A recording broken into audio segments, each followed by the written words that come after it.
On this episode, our guest is Caya, CEO and co-founder of Slidebean.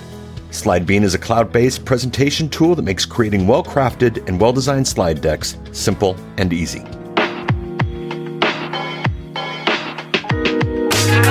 Welcome back to the Leverage Members webinar series. Today we have a very special guest, Caya. He is the CEO and is it co-founder? That's right. Yeah. CEO and co-founder of Slidebean.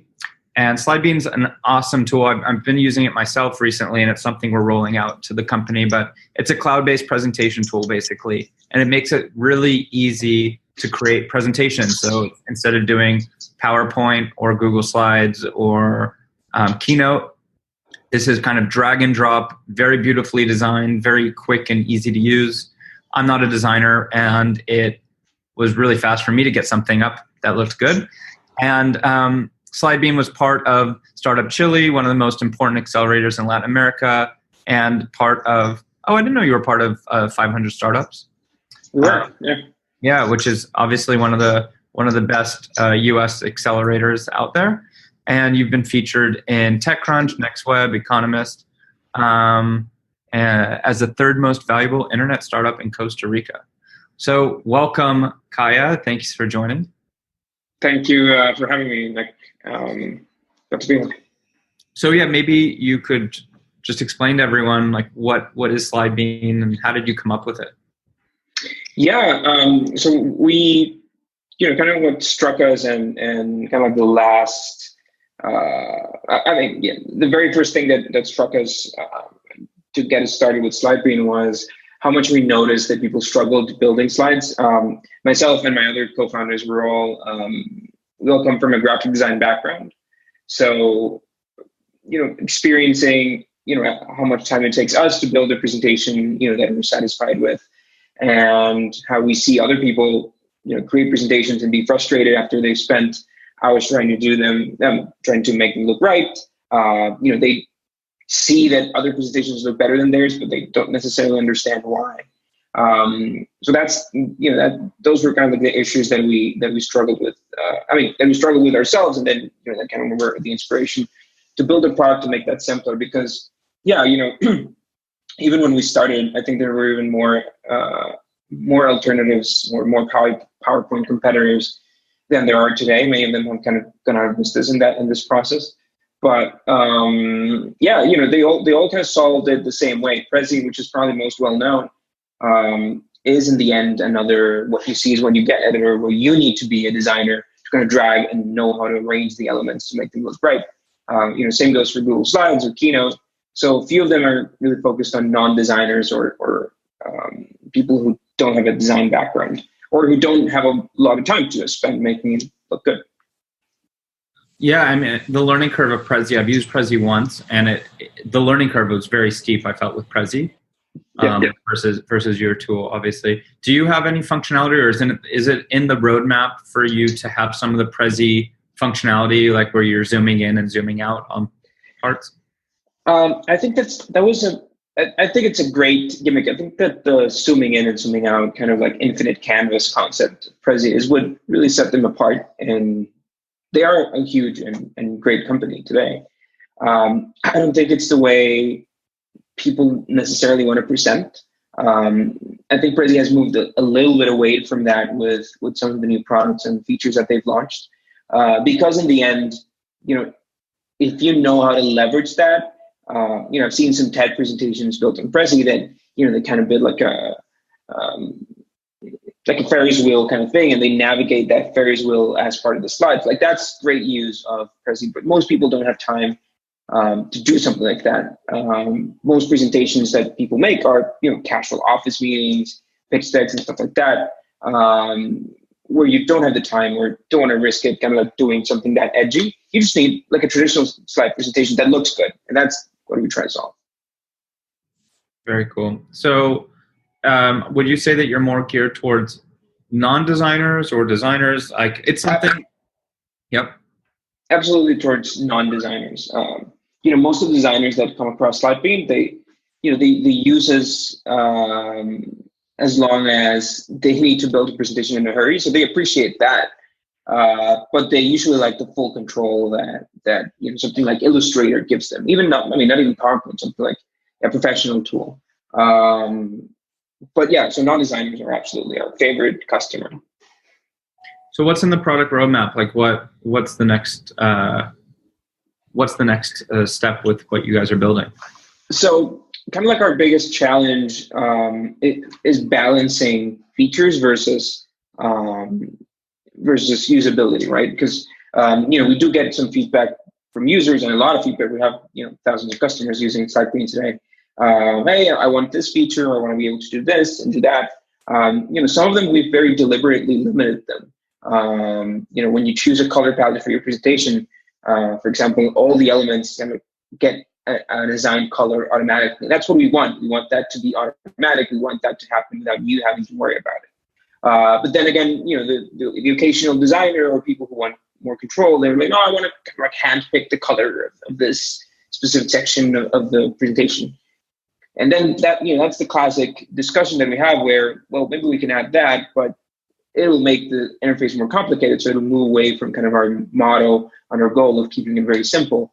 A lot of what we do is protecting customers from themselves. In the very early versions of the platform, we even used to limit how much text you could put in a slide. I think that it was something around the 300 characters. If you exceeded that, then it would block the slide and it wouldn't let you add anything else. And I think the concept was good. Like we were protecting you from yourself so that you don't overcrowd your slides. But obviously people were reacting kind of like aggressively sometimes to limitations like that. Not limitations, I want to say. To me, it was a feature, to them a limitation. But that's this kind of stuff that we balance. So, roadmap, moving forward, obviously stuff that simplifies is we're considering implementing some AI-based stuff, to kind of make the arrangements for you automatically and guarantee that they look good.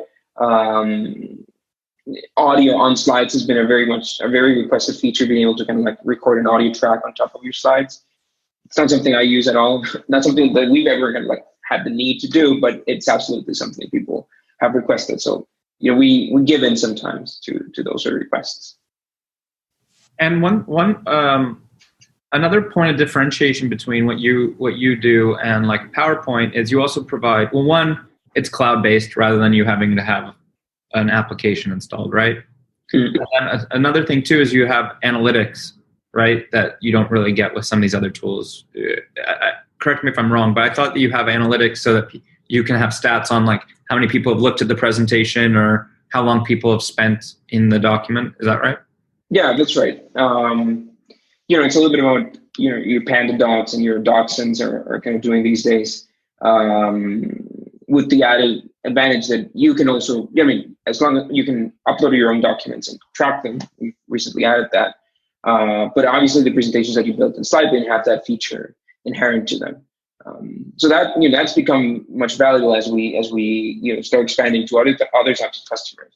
Marketing agencies and sales teams are probably the highlights here, at least from our customer base, that really appreciate the ability to understand how people behave in the slides they share. And can you create a password protected document? That's an interesting struggle. We don't have password protected now. Like what we have is you can provide access to one specific person, and that person needs to create an account and log in to access the deck, which is a little bit the same thing as the password. Our links are secret and they can't be discovered. So when you share a presentation with somebody, by default, nobody else will be able to see it. So it kind of works as a password in a way. In the end, if you provide people with a password, they can share the password too. So it makes no difference in that regard. But that's a very interesting question because it's that classic thing that people, I want to password protect my slides, and I'm like, or I want to send these presentation and provide the receiver with a password. I'm like, the link is already secret. If they want to share the link, they can share the password too, right? But that's kind of one of those things where we are probably going to have to give in to the password concept just because it's something that people understand. Yeah. And I think I remember you have like Giphy and video integration now too, right? Like I'm pretty sure I had that. Yeah. And that's we came up with this 4 years ago, and nobody else had it, so it was really cool and edgy. Now it's kind of like a standard, but I was really proud of that when we implemented it. Yeah, so we have a Giphy, a Noun project, a Flickr, and a non-splash integration. So your classic approach is go to Google, search, and then download the image, kind of re-upload, make sure that it's the right format, and so on. We want to handle that for you, so we don't want you to leave the platform to do that. So we basically just take in we do these integrations. You can just type a search inside the platform, and that'll pull the image or the icon or the GIF right in, make a match, whatever you're doing. And can you embed surveys in there? So like we could use it as like a quiz type of tool where they see like some content, and then there's like a quiz, and then depending on how they score on the quiz, they see different set of slides after that. Not yet, and kind of digging in again in kind of like the reasoning behind it. That's a very, at least in our understanding and the way people have requested it, it seems to be a very specific feature for kind of like public speakers that need to present in front of a large audience. This is exciting. It excites me, like, to say, look, so here's the survey. I want to know how many people in the audience go this way or this way, right? And then you vote one or the other. But the challenge there is that so few people present in that format, at least from our customers. Not and in general, like the large public speakers. They're usually very much married to PowerPoint. Probably not willing to switch that easy. And again, it's very few customers. So we obviously try to tailor what is useful for most people first. Yeah, no, that makes sense. I've been chatting for a while. Does anyone have any questions that's listening in right now? Okay. Well, if you do, just feel free to write, and we'll cover those questions. Very cool. How big is your team? So we are 16 people now. A funny story there is I'm a big advocate of local teams. Like, I feel that there's this in-house, in-office collaboration and company culture that is hard to replicate when the teams are remote. We have two offices. I was just telling you about that, Nick. We have an office in Costa Rica and an office in New York, and our team is split, by design and from the very beginning. But we still, there's always a founder in one of the offices, and we try to kind of keep that culture. When the team is completely separate, I think that at least it seems that you guys are a little bit like that. We can probably debate. Well, we're totally remote, and like there's pros and cons of being remote. Like there's times where I'm like, man, I wish like everyone were just in an office right now. But there's also nice things about being able to live wherever you want to live. Yeah, and I'm kind of giving in to to the reality of our world. Like some of the best talent we've had apply into Slidebean, are not even remotely close to one of our offices and not willing to relocate with their families to one of our offices. So we're good. Like, you are the best guy. Let's do it. I think that not everybody can work remotely, but we've kind of made it work. So we have 3-4 remote people right now, and probably expanding to 5 or 6 in the next couple of months. Again, I'm kind of losing the battle on the traditional local office. Okay. Very cool. All right. Well, that's kind of it. Like, these webinars, they're not too long. Thank you so much for your time. I'm going to keep using it and pushing it towards the team to use. It's I think a really, really valuable tool that we'll be able to leverage so that we can do these. We get a lot of presentation tasks for clients. So this is something that we can definitely like start using to, be able to do presentations better and faster for our clients. Cool. So, hopefully that's the way it works for you. Yeah. So thank you so much for your time. Also, before I forget, those of you listening, we've just launched a affiliate program where we pay $50 per month for every person that you refer, capped at 12 months. So if you get someone to sign up for 12 months, you get $600. And you can do that at leverage.growsumo.com. Thanks for your time, Caya. We'll be in touch. Thanks for your time, Nick, and thanks for having me. Bye, everyone.